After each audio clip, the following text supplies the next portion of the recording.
wabarakatuh. Salam Indonesia. Selamat sore pemirsa, apa kabar? Mudah-mudahan sehat selalu, bahagia selalu. Yang pasti kami di sini kembali hadir ke hadapan Anda kurang lebih 1 jam ke depan. Kita akan bersama, kita akan ngobrol bareng tentunya dalam bincang hari ini. Apa yang akan kita bahas hari ini terkait dengan pembelajaran tatap muka. Yang ini adalah pernah menjadi topik yang dibicarakan. Dan pemerintah melalui Kementerian Pendidikan juga sudah menginstruksikan bahwa pembelajaran ini bisa dilakukan di tahun ajaran baru, tahun ini. Tapi dengan adanya kebijakan baru, dengan adanya PPKM mikro darurat dan segala macam yang sekarang sudah banyak Anda dengar beritanya, sepertinya ini tidak akan dilakukan dalam jangka dekat. Nah, untuk seperti apa sih persiapan dari sekolah-sekolah, kemudian syarat-syaratnya juga seperti apa? Kira-kira bisa tidak dilakukan nanti kalau misalnya kebijakan darurat ini sudah diambil, artinya kondisi sudah kembali kondusif. Tapi apapun itu, pembelajaran tatap muka ini juga masih pro dan kontra. Nah, untuk itu kita akan ngobrol lebih banyak lagi mengenai persiapan pembelajaran secara tatap muka, kemudian seperti apa korelasinya dengan PPKM mikro darurat. Nah, di studio sudah hadir ada 2 narasumber. Kita akan berbincang dengan 2 narasumber ini. Yang pertama langsung saya sapa, beliau adalah Kepala Dinas Dikpora Daerah Istimewa Yogyakarta, ada Bapak Didi Wardoyo SEMPD. Apa kabar Pak Didi? Alhamdulillah sehat, Mbak. Terima kasih sudah hadir di sini Pak Didi di sela-sela kesibukannya. Saya yakin orang tua siswa sudah mulai kumat-kumat nih Pak. Betul. Kapan ya mau tatap muka? Tapi sabar dulu, kondisinya sedang tidak memungkinkan. Nanti Pak Didi akan sampaikan lebih banyak lagi. Kemudian yang kedua, ada Kepala Bidang Kesehatan Masyarakat dan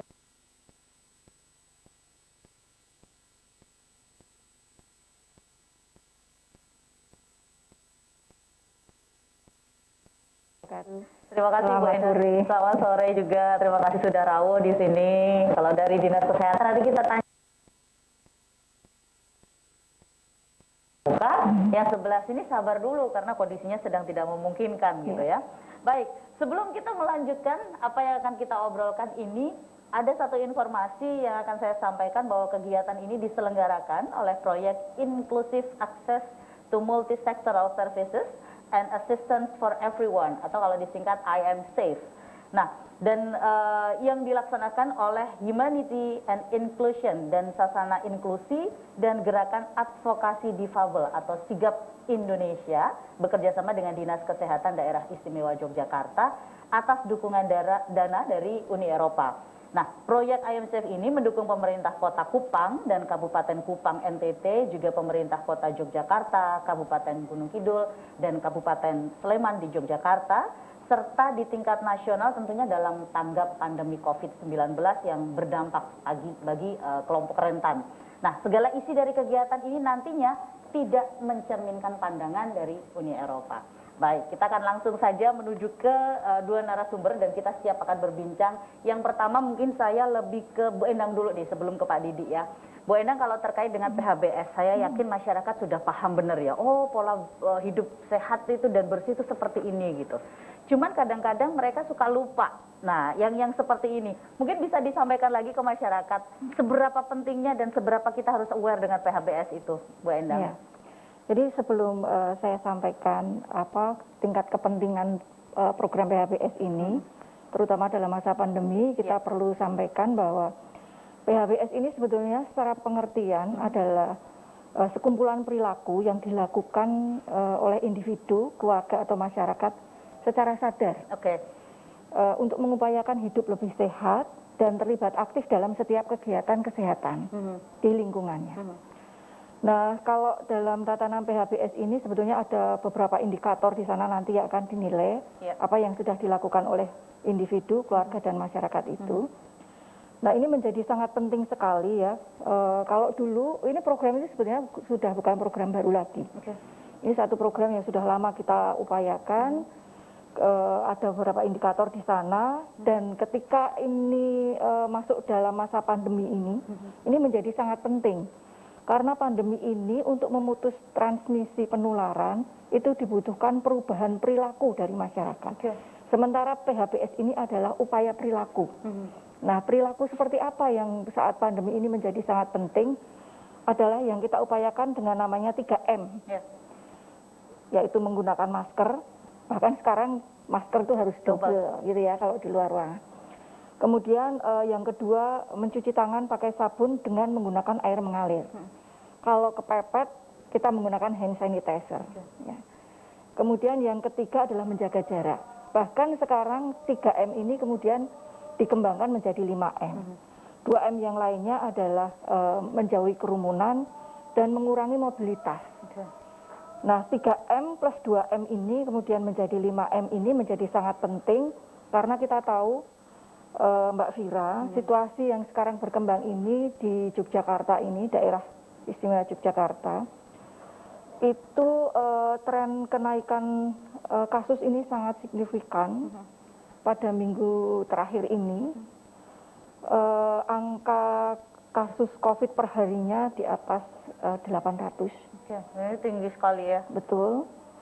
Dan dari Badan Penanggulangan Bencana Nasional, daerah istimewa Yogyakarta ini masuk menjadi zona merah. Oke.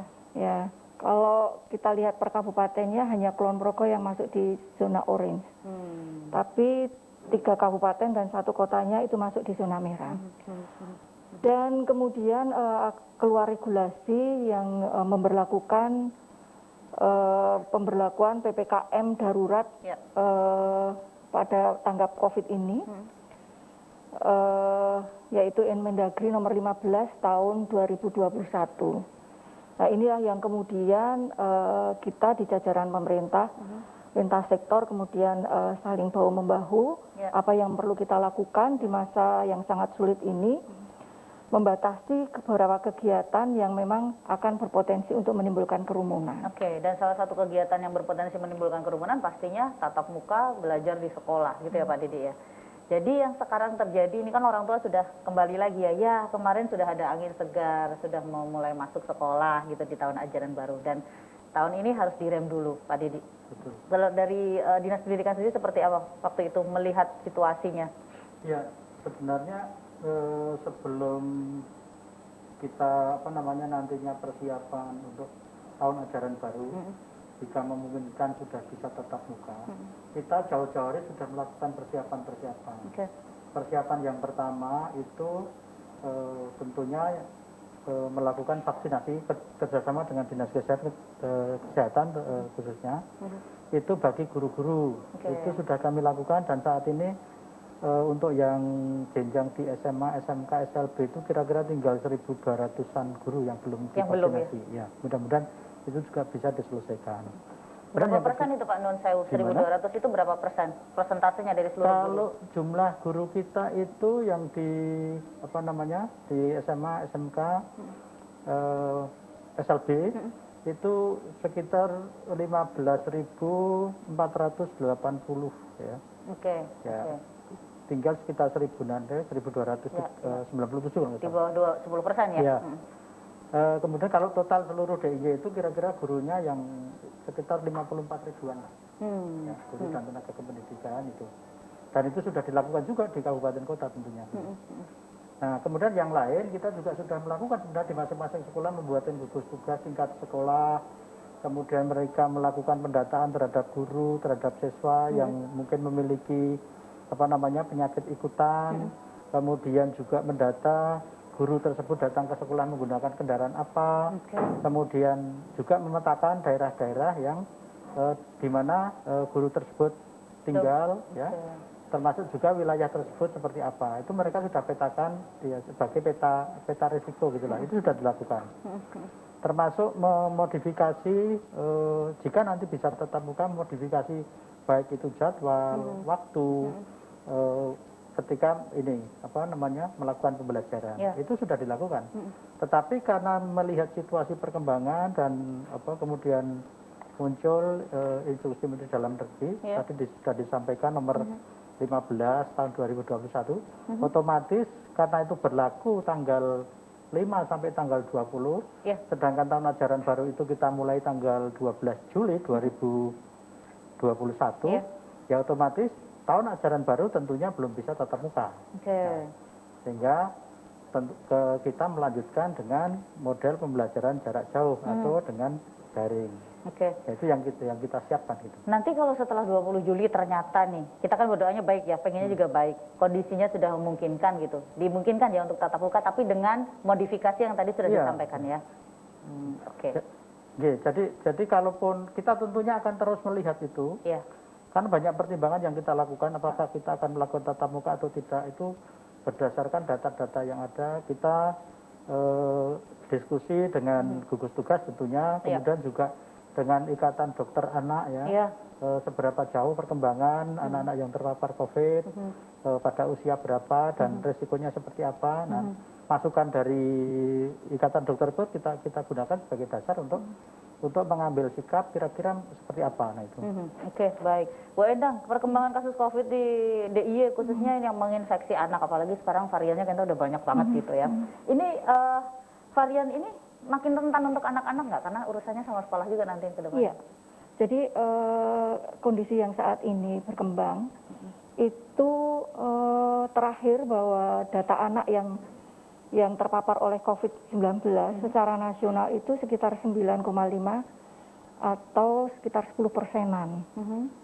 Dan itu kalau ada di DIY kurang lebih sekitar 6.000 anak yang terpapar. Artinya ini adalah satu hal yang sangat mengkhawatirkan. Iya.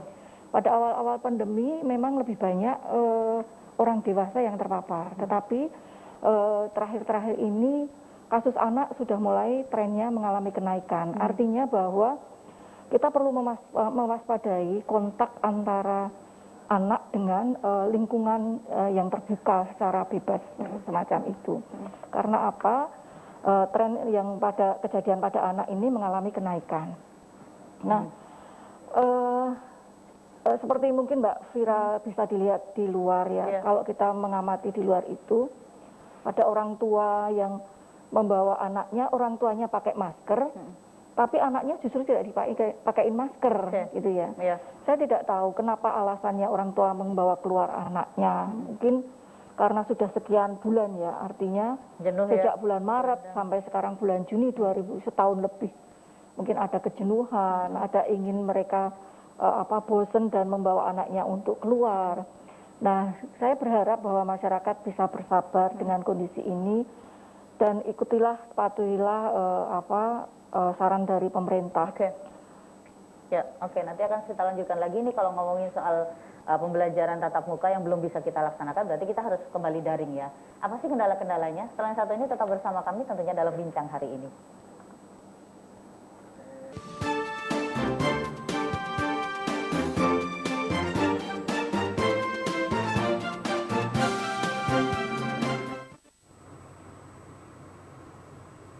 Berawal dari rumah, kita semua punya impian.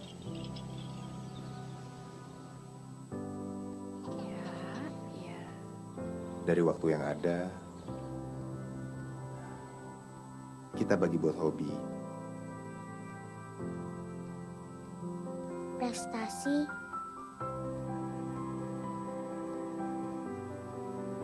dan keluarga. seharian kita bisa ngapain aja. Dari candaan kita bagi buat semuanya. Buat ngobrol sama keluarga. Buat riuhnya Big Match favorit kita. Buat konten yang bikin kita ketawa. Kita bisa aja sibuk melihat dunia. Sekarang, saatnya dunia yang sibuk melihat kita. Sekarang saya akan memberitahu cara menanam bayam.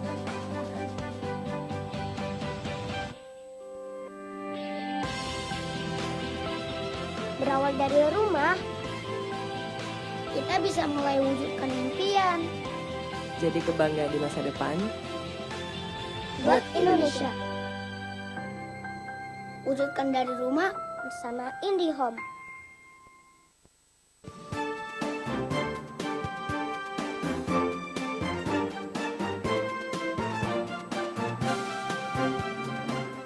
Baik, kita kembali lagi dalam bincang hari ini, pembelajaran tatap muka di masa pandemi yang belum tentu kita bisa lakukan karena seperti Pak Didi katakan tadi 12 Juli harusnya sudah mulai hari pertama untuk pembelajaran tatap muka di tahun ajaran yang baru. Cuman karena ada kebijakan darurat ini, makanya mau nggak mau kita harus undur lagi sampai dengan tanggal 20. Kita lihat mudah-mudahan nanti trennya menurun dan sudah bisa dilaksanakan. Karena kalau kita tidak tatap muka, artinya harus kembali daring lagi. Sementara daring ini sudah dilaksanakan setahun, 15 bulan, 16, sudah lebih dari setahun lah ya. Nah, saya mau ke Pak Didi nih. Pak Didi kalau ngomongin soal daring ya. Ya. Kalau saya pribadi saya senang karena saya bisa dampingin terus gitu. Cuman ada beberapa orang tua yang pastinya ada keluhan dan segala macam. Nah, kalau ngomongin soal kendala-kendala saat daring, boleh disampaikan Pak yang terjadi saat ini di lapangan seperti apa? Ya, yang pertama daring yang berkepanjangan itu yang tentunya memiliki dampak. Yang pertama, orang tua sendiri belum semuanya bisa mendampingi belajar anak, itu pasti ya. Kemudian dari sisi kadangkala juga muncul karena anak tidak berada di sekolah sehingga kurang kontrol, mungkin perlu diwaspadai juga. Kadang anak menjadi korban perundungan di dalam keluarga, itu juga bisa jadi. Dan itu tidak bisa dari orang tua kadang-kadang ya Pak ya? Ya bisa jadi orang tua marah-marah terus karena mungkin tidak bisa mendampingi, sudah capek tapi anak kadang minta di ini, bisa jadi juga seperti itu. Terus kemudian juga ada sebagian orang tua yang belum memahami bahwa proses pembelajaran jarak jauh itu juga merupakan bagian dari proses pembelajaran. Pada sekolah-sekolah tertentu itu yang masih seperti sekolah swasta masih berbayar, kadang-kala tidak mau memenuhi kewajiban karena dianggap tidak terjadi proses belajar mengajar atau tidak bersekolah anaknya karena selalu di rumah. Nah itu juga bisa. Maksudnya tidak memenuhi kewajiban, nggak mau bayar sekolah dan segala macam. Misalnya ada seperti itu, keluhan seperti itu juga masuk ke kami. Nah kemudian dari sisi guru juga belum semuanya guru itu familiar dengan mengembangkan pembelajaran jarak jauh. Nah ini menjadi tantangan kita bagaimana kemudian menguatkan kapasitas guru itu untuk mengembangkan pembelajaran jauh kembali, termasuk pemanfaatan teknologi informasi itu untuk proses belajar mengajar. Itu perlu kita dorong. Berarti guru ini harus lebih inovatif, harus lebih kreatif ya. Kalau dari sisi capaian pembelajaran tentunya berbeda pembelajaran jarak jauh dengan tatap muka itu dari sisi capaian, sehingga di dalam pembelajaran jarak jauh nanti sekolah-sekolah tentunya akan memodifikasi kembali materi ajarnya. Jadi mengembangkan kurikulum tingkat satuan pendidikan yang dimodifikasi disesuaikan dengan capaian ininya. Jadi kompetensi dasarnya mungkin tidak harus semua tercapai, tapi bisa dipilih sesuai dengan tingkat urgensi materi itu sendiri. Gitu. Kalau materi pelajaran yang diajarkan dari guru ke murid, kalau misalnya itu tatap muka beres ya. Tapi karena ini jarak jauh, berapa persen sih Pak yang bisa diajarkan dengan jarak jauh ini? Saya kira bukan permasalahan persentase, tapi kan pada masing-masing materi kan bisa dilihat nanti kira-kira kompetensi dasar seperti ini perlu nggak dicapai atau mungkin bisa dikembangkan oleh anak itu sendiri. Jadi guru mungkin bisa memodifikasi hal tersebut gitu. Ya kalau dihitung secara persentase capaian itu 75% dari target itu sudah bagus. Ya. Tapi mudah-mudahan semakin berkembang ke sana, kemudian dukungan fasilitas PJJ juga semakin baik, harapan kita itu juga semakin meningkat. Gitu. Termasuk koneksi internet, karena mungkin ini yang menjadi satu alasan paling klasik ya. Seringnya begitu ya. Kendalanya adalah terkait dengan koneksi gitu ya. Untuk koneksi internet tentunya pemerintah daerah Semaju Jakarta itu juga dalam hal ini adalah kita kerjasama dengan Kominfo. Berupaya memasang jaringan-jaringan fiber optik pada sekolah-sekolah. Saat ini yang sekolah negeri sudah dilakukan, semua SMA negeri, SMA SMK di Jogja itu sudah ini. Termasuk orientasi ke depan nampaknya daerah-daerah tertentu yang di situ banyak aktivitas masyarakat, itu juga akan diperkuat dengan itu tadi penguat sinyal ini. Ini kerjasama antara OPD nih ya dari Dinas Pendidikan dan juga Kominfo. Saya ke Bu Endang. Bu Endang kalau melihat saat ini di DIY perilaku hidup bersihnya mereka, atau kalau kita kenal sekarang protokol kesehatannya, itu sudah baikkah? Atau masih kurangkah? Kenapa sekarang angkanya malah anak-anak yang menjadi lebih banyak gitu? Jadi begini Mbak Fira, selama masa pandemi ini kami itu melakukan upaya evaluasi terhadap perilaku masyarakat yang ada di DIY. selama masa pandemi ini 5 kali kami sudah melaksanakan telesurvei. Oke. Jadi ini satu metode yang baru juga gitu ya. Apa namanya survei apa Bu tadi? Telesurvei. Telesurvei. Oke. Ya, jadi kita tidak bisa melakukan survei dengan tatap langsung, Iya. tetapi dengan media. Oke.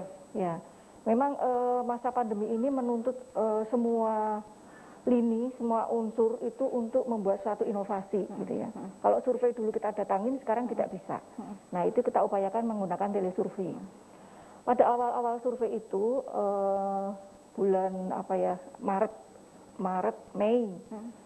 Mei di tahun 2020 itu masyarakat mungkin karena ini informasi baru, penyakit baru, unsur kekhawatiran, ketakutan itu masih cukup kuat ya.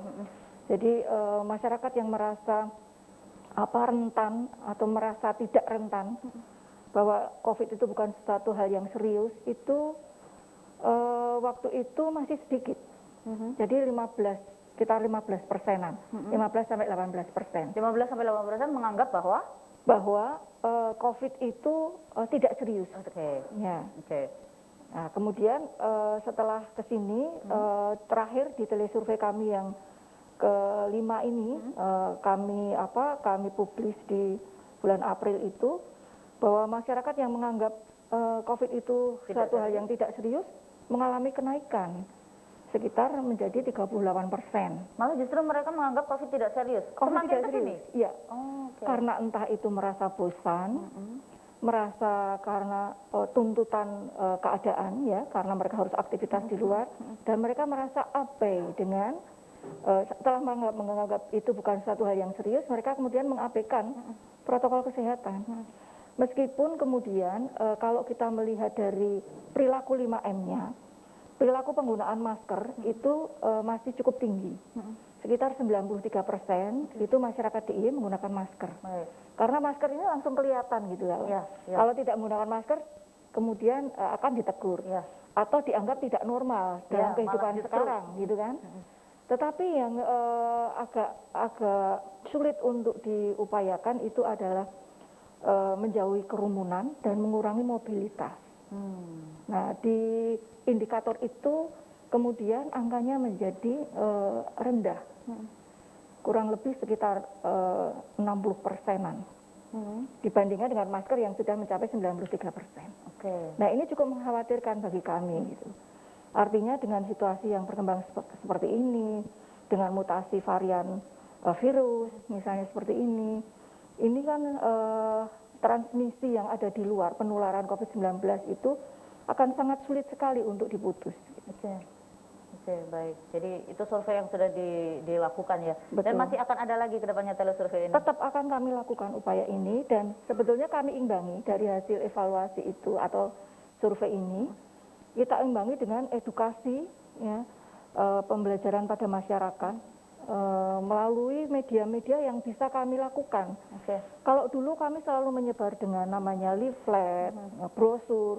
Sekarang kami mengupayakan itu sangat kecil sekali, tetapi kami menggunakan media-media sosial yang ada yang sekarang ini bisa menjangkau seluruh masyarakat. Kami buat forum sosialisasi pada kelompok-kelompok potensial yang mereka nanti akan menyebarkannya ke kelompok-kelompok binaan mereka, misalnya seperti itu.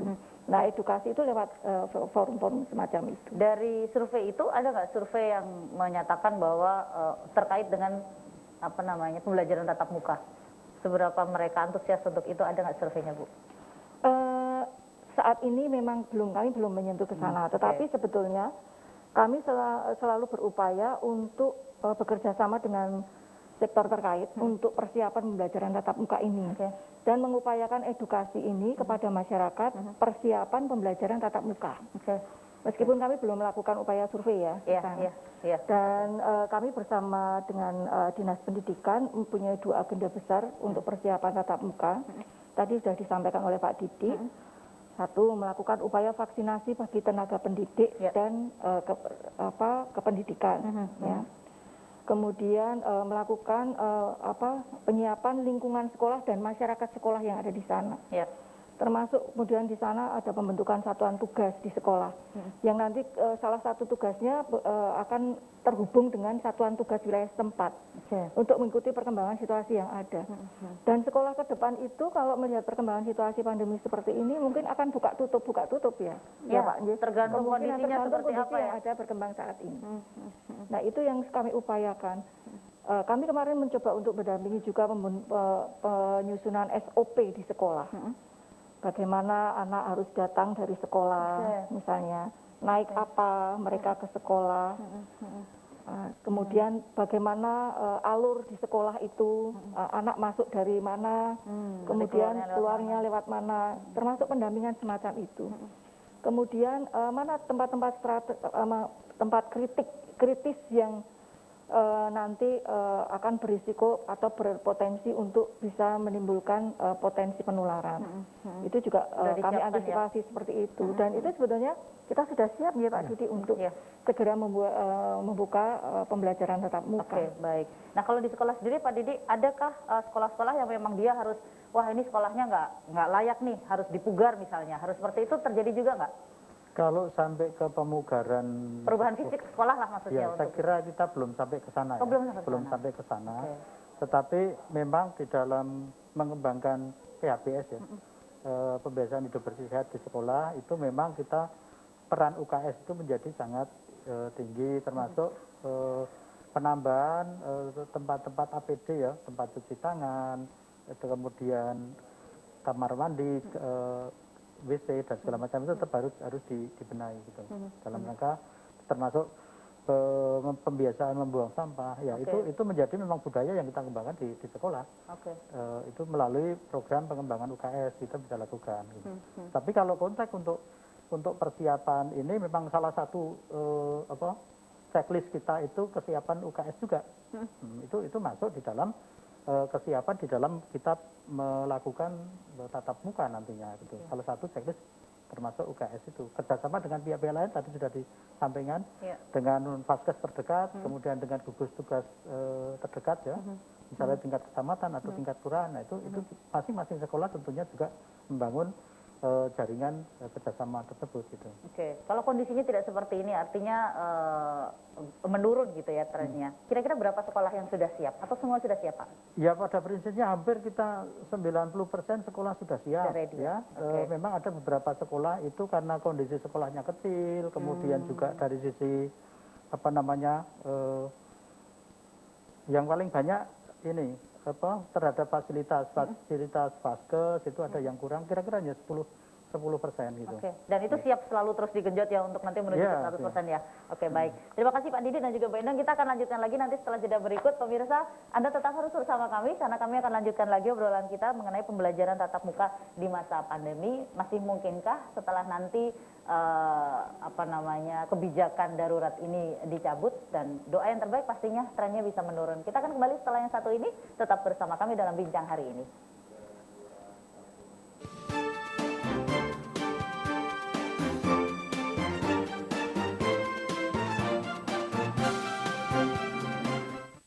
Upacara Kalang Obong membutuhkan sesaji dan kurban dalam setiap pelaksanaannya.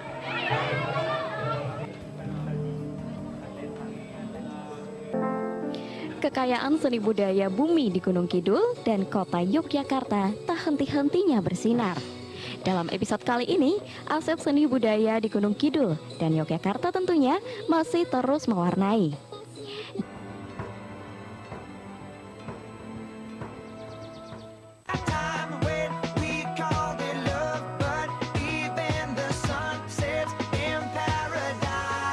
Atau tamannya Pulau Jawa, Magelang dijuluki sebagai kota sejuta bunga. Ibarat bunga, kota Magelang dilihat sebagai kota yang punya banyak pesona. Pemuda pun juga harus mampu berpegang teguh pada jati diri bangsa, yakni kebudayaan.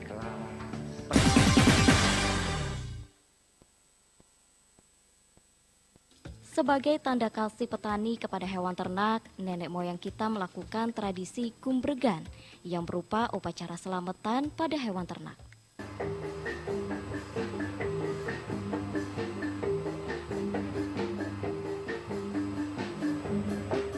Bagi warga perantau, semerti dusun menjadi salah satu cara sakral selain Lebaran.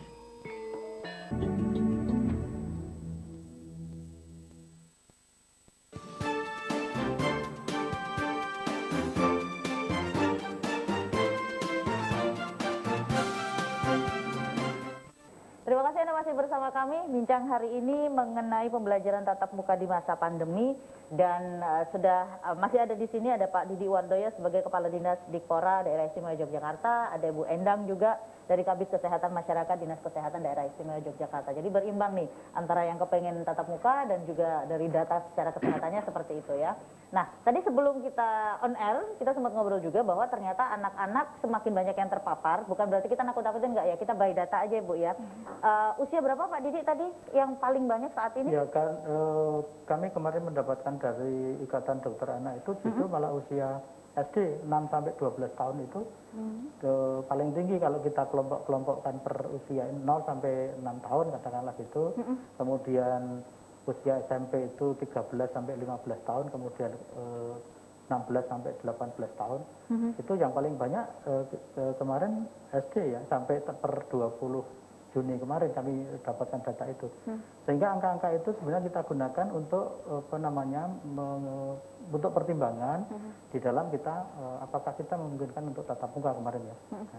Tapi kemudian ada kebijakan ini dan harus kita ikuti gitu. Oke, Walaupun kemarin ketika kita melakukan uji percontohan di sekolah ya, beberapa sekolah melakukan pembelajaran tatap muka sekitar 1 bulan ya sebelum Idul Fitri, kemudian beberapa hari setelah Idul Fitri itu tidak terjadi penularan dari akibat pertemuan di sekolah.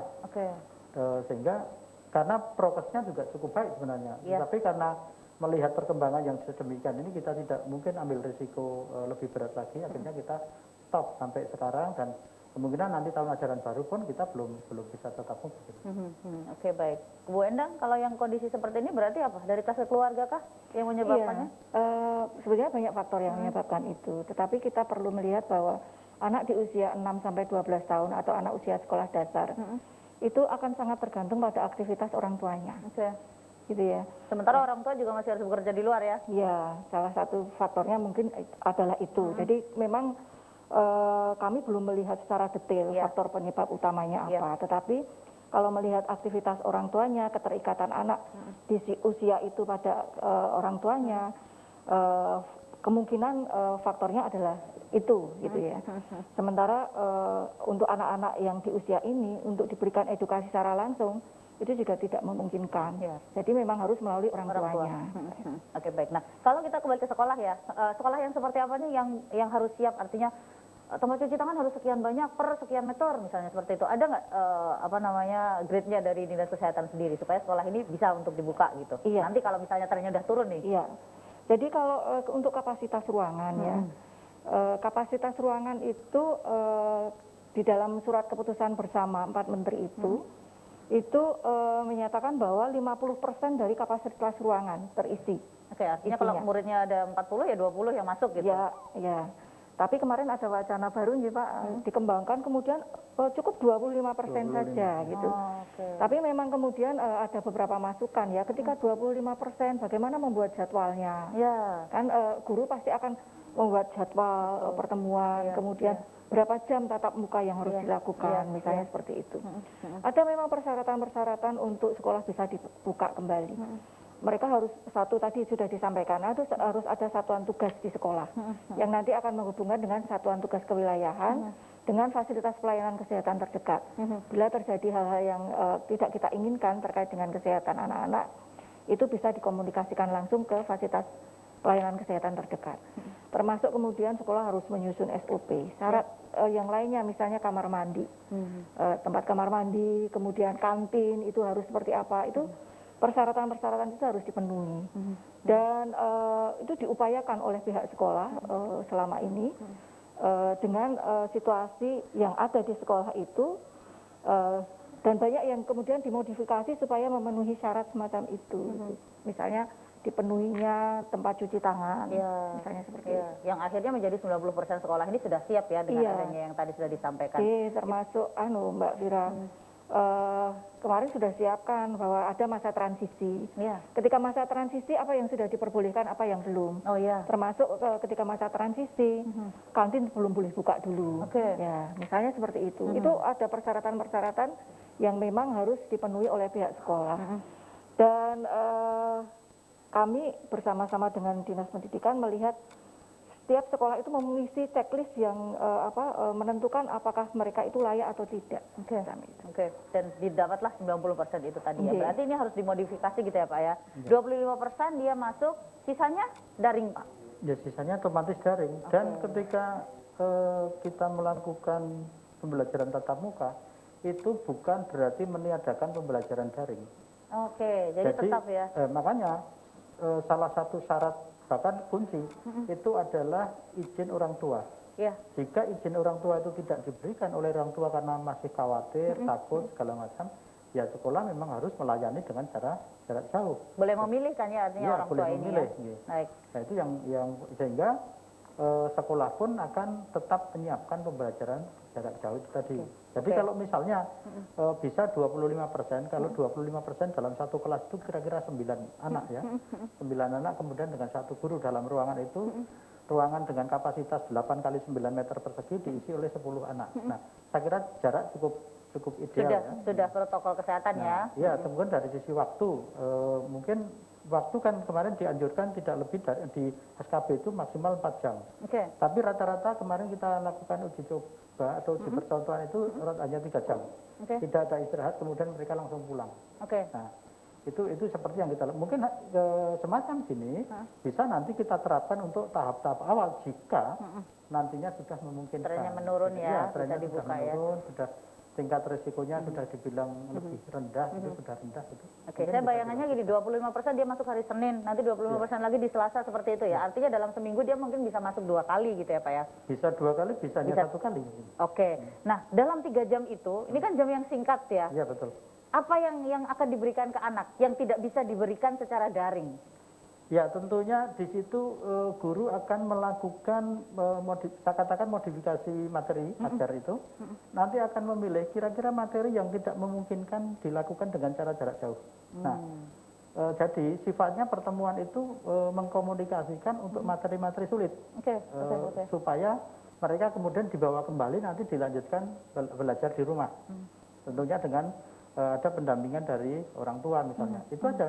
Jadi sifatnya semacam konsultasi terhadap materi-materi sulit atau guru memodifikasi menyampaikan bahan yang nanti akan dilakukan pembelajaran jarak jauh ketika mereka berada di rumah gitu. Salah satunya seperti itu. Oke, baik. Jadi supaya tidak ada penumpukan ya. Ini berarti harus ada benar-benar modifikasinya total ini ya Pak ya dari Dinas Pendidikan ya. Baik, kalau dari Dinas Kesehatan sendiri tadi kan sudah dikatakan bahwa ini UKS harus di-push gitu. Ada terobosan atau ada kebijakan gitu dari Dinas Kesehatan terkait dengan kondisi UKS di sekolah misalnya. Ini kan urusannya sama kesehatan juga karena kesehatan harus jalan bareng nih sama pendidikan. Ya, UKS itu tidak bisa lepas dari satuan gugus tugas yang ada di sekolah gitu. Jadi peran UKS ini menjadi sangat penting. Di sana upaya edukasi yang diberikan pada siswa itu akan dilakukan oleh tim dari UKS di sekolah. Kemudian termasuk pengawasan itu bersama-sama dengan gugus tugas di sekolah itu akan melakukan upaya pemantauan pengawasan sistem pembelajaran yang ada di sekolah itu. Itu termasuk upaya-upaya yang akan dilakukan oleh pihak UKS. Oke, baik. Nah, saya mau nanya lagi kalau yang kali ini adalah mereka ini kembali ke anak-anak ya. Jadi kesiapan terkait dengan anak-anak yang dengan disabilitas nih Bapak. Seberapa rentan mereka terhadap pandemi ini? Kemudian kebijakan yang dilakukan supaya pendidikan mereka tetap terpenuhi karena mereka kan spesial nih ya. Betul. Iya. Seperti apa Pak dari Jadi pendidikan? anak-anak disabilitas itu secara umum kita tahu semua bahwa mereka itu dari sisi kerentanan kesehatan mereka lebih rentan daripada anak-anak pada umumnya gitu. Nah sehingga di dalam kebijakan pembelajaran tatap muka tentunya untuk yang pendidikan khusus itu akan kita berlakukan yang paling akhir. Ya, kalau semuanya yang reguler sudah kondisi tidak membahayakan ketika dilakukan uji percontohan tatap muka atau pembelajaran tatap muka, baru kita nanti merambah masuk yang disabilitas. Disabilitas itu pun nanti tentunya juga akan berbeda-beda masing-masing, tergantung karakter dari anak-anak itu sendiri. Misalnya anak tunarungu yang terbiasa berkoloni atau bergerombol, tentunya itu juga menjadi catatan tersendiri yang harus kita lakukan. Anak-anak itu terbiasa berkumpul dengan teman-temannya karena mereka bisa komunikasi segala macam itu biasanya hanya dengan teman-temannya lebih enjoy gitu. Nah tentunya akan berbeda dengan anak yang mungkin cerebral palsy gitu, yang mereka di atas kursi roda sendiri sudah merupakan alat untuk membatasi ini mereka.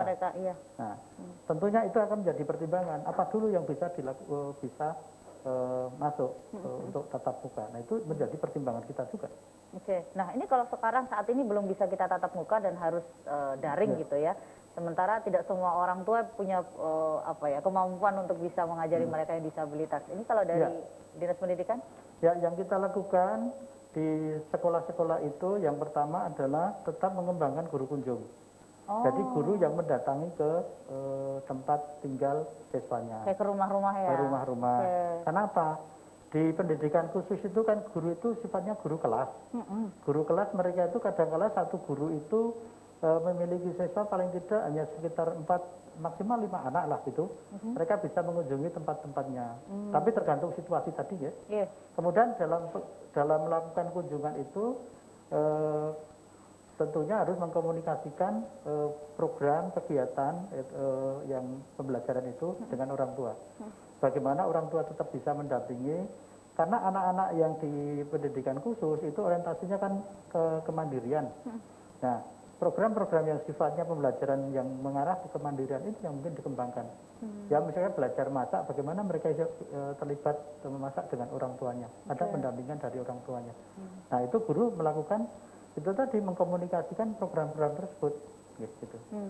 Oke, berarti ini ada jadi jemput bola gitu ya, karena tidak sama dengan sekolah pada umumnya ya. Mereka satu guru ada 4 murid dan itu, tapi itu kemarin dilaksanakan terus ya dan berjalan dengan baik ya. Iya, karena itu tadi karena siswanya sedikit, guru bisa melakukan itu tadi pendampingan kecuali yang memang kemudian pulang tinggalnya jauh ya. Ada yang tinggalnya di Kudus, tinggalnya di kota lain. Nah itu gimana Pak? Yaitu komunikasi antara guru dengan orang tuanya. Oh, tetap harus orang tua yang handle ya? Tetap kalau untuk anak berkebutuhan khusus, peran orang tua menjadi sangat vital di dalam mendukung program pembelajaran ini. Oke, baik. Nanti akan kita lanjutkan lagi mengenai pembelajaran tatap muka di masa pandemi seperti apa.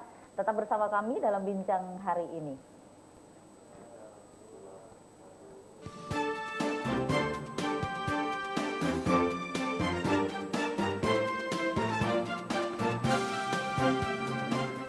Seni batik sebagai warisan budaya Nusantara harus terus dilestarikan serta dikembangkan sehingga tetap menjadi mahakarya dunia yang juga menandai Yogyakarta, kota batik dunia.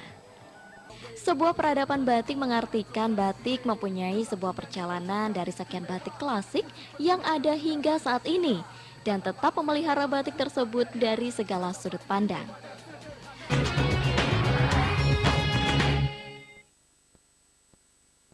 Upacara Kalang Obong membutuhkan sesaji dan kurban dalam setiap pelaksanaannya.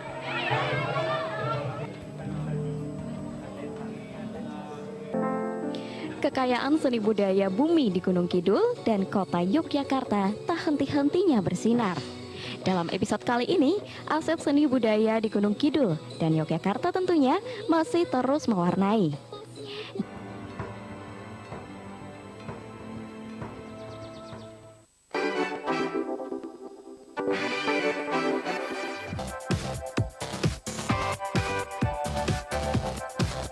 Sejak pagi, anak-anak ini sudah duduk berderet di sepanjang jalan dengan mengenakan busana Jawa serta membawa gunungan. Tahun ini Ngayog Jazz menyapa masyarakat Yogyakarta dengan mengusung tema Wani Ngejazz Luhur Wekasane.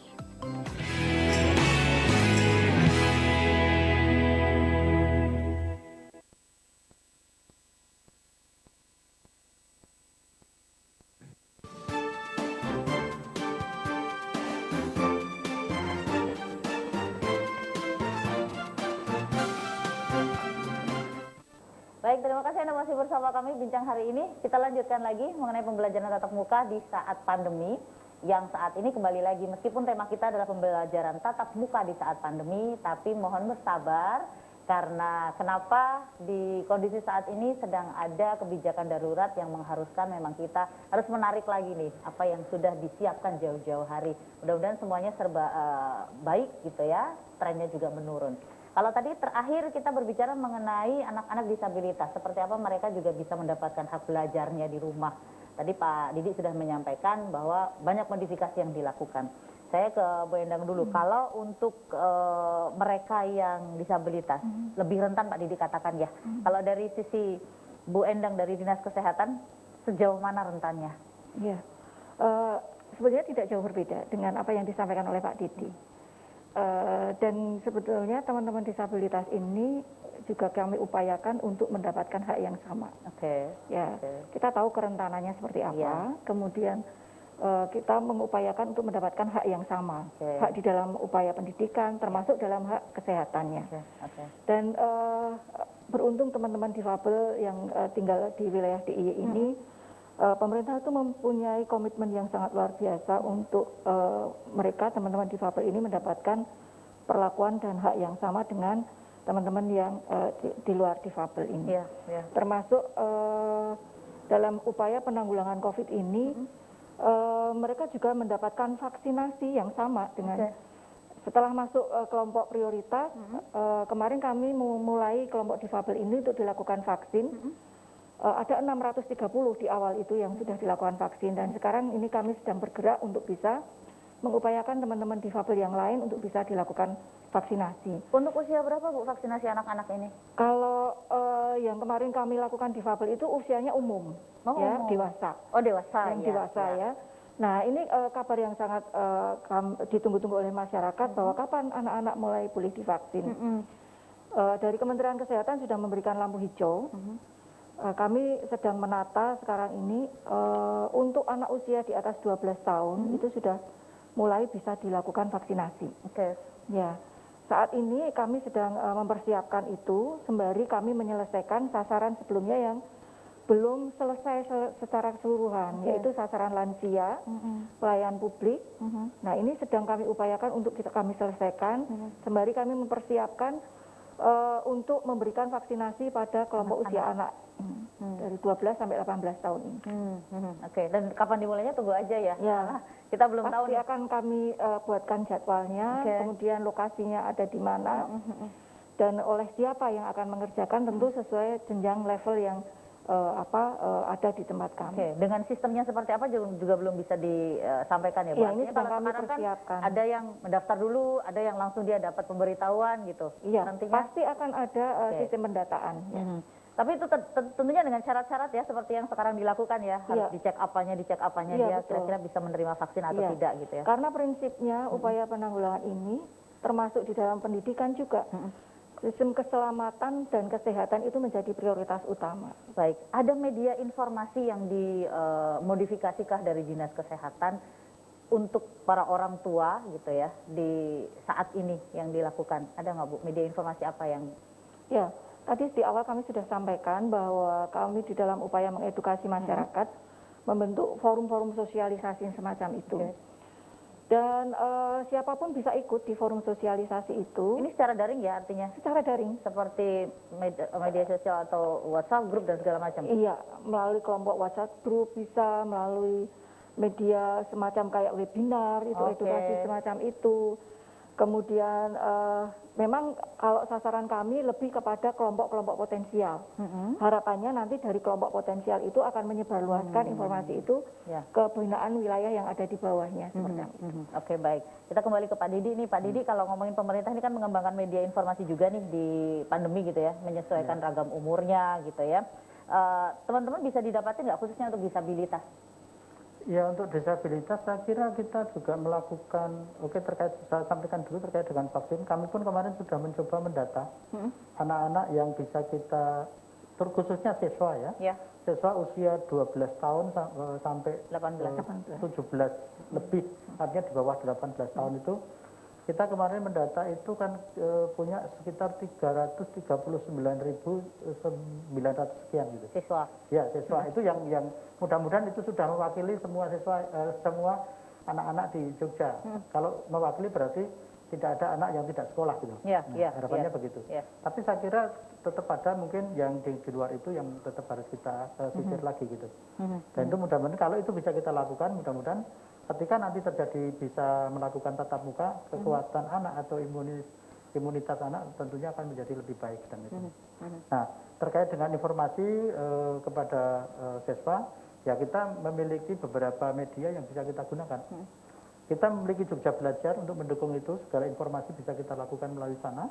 Kemudian juga ada media radio streaming yang selalu diakses oleh siswa untuk pembelajaran. Nah, informasi-informasi itu tentunya bisa kita sisipkan di media-media tersebut. Oke.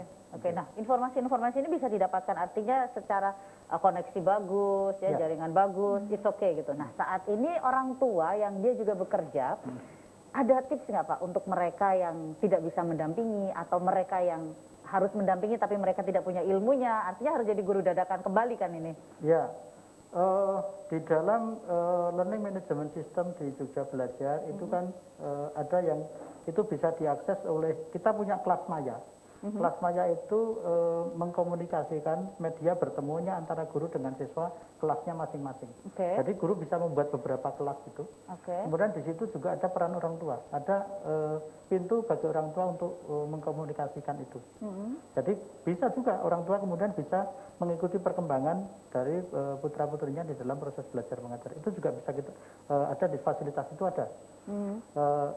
Kita punya Balai Teknologi Media Komunikasi sebagai penyangga PJJ di Jogja saat ini, di DIY saat ini. Walaupun ada media-media lain yang bisa kita gunakan sebenarnya. Termasuk orang tua itu kan juga punya grup dengan masing-masing wali kelasnya. Itu sebagai alat mengkomunikasikan. Jadi kadang-kala guru selalu mengingatkan kepada orang tua, oh ada tugas yang belum diselesaikan gitu. Nah seperti itu. Tapi kita juga berharap bahwa di sekolah guru-guru tersebut bisa berkolaborasi di dalam memberikan tugas itu, tidak perlu masing-masing guru memberi tugas, tapi bisa nggak satu tugas itu mewakili dari sekian guru. Mewakili banyak mata pelajaran misalnya. Betul, nah itu semacam itu bisa kita kembangkan. Nanti masing-masing guru menilai dari sudut pandang masing-masing dari tugas yang diselesaikan oleh siswa. Itu model kolaboratif learning based project itu misalnya, itu bisa kita lakukan dan itu kita dorong, baik itu yang di SMA maupun di SMK, termasuk di SD pun juga demikian sebenarnya, karena lebih mudah sebenarnya sebagai guru kelas yang mengajar beberapa materi ajar kan bisa jadi satu tugas sudah memenuhi semua gitu ya. Jadi murid tidak terlalu stres juga. Gurunya juga bisa lebih lebih terbiasa kolaboratif. Dan orang tua bisa melakukan pekerjaannya seperti biasa. Karena yang ini sama sekali orang tua ini sama sekali nggak bisa mendampingi gitu Pak. Apa yang harus mereka lakukan di luar kesibukan tidak bisa mendampingi anak-anak, memang dia harus konsultasi terus sama guru ya. Yang terjadi saat ini seperti apa? Saya kira tidak harus terus-menerus untuk konsultasi ya. Tapi bagaimana setiap periodik bisa melakukan mengontrol ya perkembangan masing-masing anaknya, tapi paling tidak hanya mengingatkan saja bahwa hari ini menanyakan ya ininya seperti apa. Kan tidak harus mendampingi terus mengajari ini enggak gitu. Toh guru tetap memberikan ini. Juga mungkin kalau bisa membantu mencarikan alamat-alamat yang alamat-alamat materi ajar yang bisa di ini, itu akan lebih bagus. Baik. Jadi tetap orang tua ini memang harus ekstra ya saat ini ya. Tidak hanya tugas orang tua dan guru saja, tidak hanya tugas guru saja saat ini ya. Justru seperti ini kan mengembalikan fitrah anak. Bukan fitrah anak. Fitrah orang tua sebenarnya yang melakukan pendidikan awal terhadap anak-anak itu. Jadi kalau Ki Hajar Dewantoro itu dengan mengenalkan tripusat pendidikan itu, sebenarnya di pendidikan itu dimulai dari keluarga, sekolah, dan masyarakat. 3 pilar itu yang harapannya dalam masa pandemi COVID-19 ini menjadi sesuatu yang menjadi lebih penting. Dan sekarang dikembalikan lagi kepada orang tua gitu ya. Artinya kita harus mengambil hikmah dari setiap apa yang terjadi. Baik, Bu Endang, terkait dengan pembelajaran tatap muka yang belum bisa dilakukan dan harus kembali daring gitu. Dari Dinas Kesehatan ada harapan-harapan atau saran-saran yang bisa diberikan kepada masyarakat di rumah? Iya, Bapak Ibu dan masyarakat yang ada di DIY, dengan melihat situasi yang sekarang ini ada, kemudian instruksi untuk tetap berada di rumah, yang menyatakan bahwa PPKM darurat ini akan diberlakukan mulai tanggal 3 sampai dengan tanggal 20 ya. Tetap di rumah saja, manfaatkan waktu itu untuk berkumpul dengan keluarga. Saya yakin Bapak dan Ibu pasti ingin anaknya segera mendapatkan sekolah, maksudnya Bisa belajar bertatap seperti muka, biasa. ya. Nah, kalau itu ingin Bapak Ibu inginkan, maka patuhilah semua anjuran dari pemerintah untuk tetap di rumah, beraktivitas di rumah. Manfaatkan waktu itu mendekatkan pada seluruh anggota keluarga dan 5M itu tetap menjadi protokol yang harus dilaksanakan, diimplementasikan, baik itu oleh tingkat individu, keluarga, ataupun dengan masyarakat sekitar. Hanya itu yang bisa kami sampaikan, sabar, tawakal, dan mari kita dukung program-program pemerintah yang ada, supaya kita bisa kembali hidup seperti sewajarnya. Oke, baik. Terima kasih Bu Endang, terima kasih Pak Didi, matur nuwun dengan informasi-informasi yang luar biasa yang mudah-mudahan bisa diakses pemirsa di rumah dan bisa semakin memperkuat gitu ya bahwa oh ya memang kita butuh dukungan dari semua warga gitu. Matur nuwun sekali lagi untuk kesediaan waktunya dan yang pasti pemirsa kembali lagi kami informasikan bahwa kegiatan ini diselenggarakan oleh proyek Inclusive Access to Multisectoral Services and Assistance for Everyone yang kita singkat sebagai IM SAFE. Dan ini dilaksanakan oleh Humanity and Inclusion dan Sasana Inklusi dan Gerakan Advokasi Difabel atau SIGAP Indonesia bekerja sama dengan Dinas Kesehatan Daerah Istimewa Yogyakarta atas dukungan dana dari Uni Eropa. Dan proyek IMSAFE ini mendukung pemerintah Kota Kupang dan Kabupaten Kupang NTT, juga pemerintah Kota Yogyakarta, Kabupaten Gunung Kidul, dan juga Kabupaten Sleman yang ada di daerah istimewa Yogyakarta, serta di tingkat nasional tentunya dalam tanggap pandemi COVID-19 yang berdampak pada kelompok rentan. Jadi segala isi dari kegiatan yang tadi sudah kita sampaikan, tadi sudah kita obrolkan, ini tidak mencerminkan pandangan dari Uni Eropa. Saya Fira Maya dan seluruh kerabat kerja yang bertugas mohon undur diri. Terima kasih. Mudah-mudahan 1 jam ini yang tadi sudah kita lalui bisa menambahkan informasi semakin banyak terkait dengan COVID-19. Sampai jumpa lagi. Salam Indonesia. Wassalamualaikum warahmatullahi wabarakatuh. Waalaikumsalam.